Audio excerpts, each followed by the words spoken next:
For over half a century, Carol Burnett has been beloved as one of the most gifted and gracious comedians in American entertainment. With her signature warmth, contagious laugh, and comedic brilliance, she built a career that defined television variety shows. The Carol Burnett Show became a cultural landmark from 1967 to 1978, showcasing her unmatched talent for sketch comedy and her remarkable chemistry with a team of equally brilliant performers like Harvey Korman, Tim Conway, and Vicki Lawrence. Carol was known for her kindness and professionalism, a woman who could make anyone laugh without ever seeming mean-spirited. Yet, behind that friendly smile and humble charm, there was one actor she reportedly couldn't stand. Yes, even America's comedy sweetheart had her limits. Despite her reputation for patience and forgiveness, Carol Burnett had a deeply personal and professional falling out with one actor who, according to several insiders, rubbed her the wrong way like no one else ever had. The tension between them became the stuff of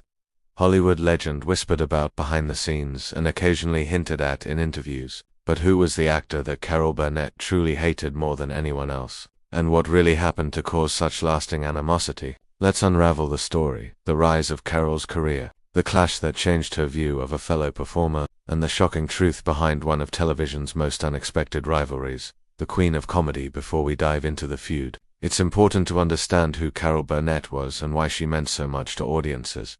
Born in San Antonio, Texas, in 1933, Carol came from humble beginnings. Her parents struggled with alcoholism, and her early years were marked by hardship. But even as a child, she found comfort in laughter and imagination. She dreamed of one day performing on stage, though she never imagined she'd become one of the most recognizable faces in American television. Her big break came when she moved to New York City and began performing in sketch comedy and musical reviews. Her appearances on The Gary Moore Show in the late 1950s earned her national attention, and her comedic genius was undeniable. By the mid-1960s, CBS gave her a chance to headline her own variety program. That show, The Carol Burnett Show, premiered in 1967 and became an instant hit. Carol's genius lay in combining physical comedy, musical talent, and genuine warmth. She wasn't just a funny woman, she was a powerhouse performer who could make you laugh one minute and cry the next. The show's chemistry was pure magic. Harvey Korman, Tim Conway, and Vicki Lawrence were her partners in comedy, and together they created unforgettable sketches that still hold up today. The Family, Went with the Wind, and The Dentist are still cited as some of television's funniest moments. But even amidst that laughter and love, Carol eventually encountered someone she simply couldn't get along with, an actor whose arrogance and lack of respect clashed with everything she stood for. Enter the actor she couldn't stand throughout her long career. Carol worked with countless actors from comedy legends to up-and-coming stars, but during one particularly turbulent guest appearance, she crossed paths with a performer whose attitude tested her famously good nature. That actor was Lyle Waggoner, the handsome and charming co-star who joined the Carol Burnett Show during its early seasons. Lyle was a former model and aspiring actor with movie star looks, and for a while he was considered the straight man of the show, the handsome foil to Carol's comedic chaos. At first, things seemed fine. Lyle brought a suave energy to the cast, and his good looks made him popular with the audience. But behind the scenes, tensions began to simmer. Carol, who valued teamwork and humility, reportedly grew frustrated with Waggoner's attitude, while the rest of the cast was known for being collaborative, supportive, and light-hearted. Lyle allegedly developed a reputation for ego and vanity. Some insiders claimed that Lyle often complained about his screen time, feeling overshadowed by the show's funnier players. Carol, however, believed that every cast member had their role, and that success came from serving the sketch, not the ego. According to one crew member, Carol adored everyone she worked with except Lyle. She thought he was too focused on his looks and not enough on the comedy. He didn't like taking direction, and Carol wasn't used to that kind of attitude. The breaking point: things reportedly came to a head during the middle seasons of the Carol Burnett Show. As the show's ratings soared, so did the egos, but mostly Lyle's. Carol's patience began to wear thin. She prided herself on leading a happy, family-like set, and Lyle's behavior began to disrupt that balance. In one particularly heated rehearsal, Carol reportedly lost her temper, something that rarely happened. The story goes that Lyle made a dismissive remark about one of the sketches, suggesting that it wasn't funny and that he shouldn't be in silly bits. Carol, always professional but protective of her creative team, allegedly fired back, "If you think this show is beneath you, maybe you shouldn't be on it." The tension hung heavy. Though they finished the season together, insiders claimed their working relationship never recovered. By the early 1970s, Lyle left the show. Officially, it was said that he wanted to pursue other opportunities, but many close to the production believed Carol had made it clear that things couldn't go on as they were. While Carol never publicly badmouthed Lyle, her feelings were obvious to those around her. One longtime friend later remarked, Carol could forgive almost anything, but when someone disrespected her team, or the comedy itself, that was it. She never looked back.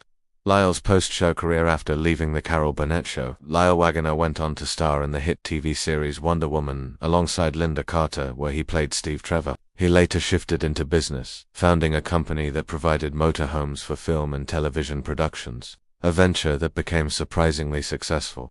Meanwhile, the Carol Burnett Show continued to thrive without him, reaching even greater creative heights with Tim Conway taking on a larger role. Many fans noticed that the show seemed to loosen up after Lyle's departure. The sketches became more playful, and Carol appeared more at ease. Over time, Lyle and Carol's paths rarely crossed again, though he occasionally mentioned her in interviews. Carol avoided speaking about him altogether, a rarity for someone who typically had kind words for everyone she worked with. In one rare moment, when asked about former castmates, Carol referred to Lyle only briefly, saying, "We had some very different personalities on the show. Some fit like a glove, and others, well, sometimes people move on." It was the most diplomatic way possible of saying what insiders already knew. She never liked him. Carol Burnett's professionalism. Understand why this particular feud was so striking. You have to appreciate Carol's professionalism. She was not a woman prone to gossip, grudges, or drama. She treated everyone with respect, from her fellow stars to the stagehands. For her to develop genuine dislike toward a co-star meant something serious must have happened. Carol's entire philosophy of comedy was rooted in generosity, making others look good, building trust, and finding joy in collaboration. When someone didn't share that spirit, it created friction. Lyle's reported arrogance and refusal to play along were the opposite of what made her show work. In many ways, Carol's clash with him wasn't about personal hatred, it was about values. She loved comedy that came from heart and humility, and she had no patience for vanity or self-importance. Rumors and reconciliation. Years later, rumors occasionally surfaced that Carol and Lyle may have reconciled. Some fans hoped that time had healed old wounds. When Lyle passed away in 2020 at the age of 84, many wondered if Carol would speak publicly about him. She didn't release a formal statement, though friends close to her said she wished him peace and was grateful for the early seasons they worked on together. It was a graceful response, pure Carol. Those who knew her best said that while she never forgave his arrogance, she eventually let go of any resentment. Carol once said in an interview about her career, "You can't carry negativity with you, it's too heavy. I like to leave it behind and remember the laughter." That philosophy perfectly summed up her approach. She may have hated working with Lyle Waggoner, but she refused to let it define her.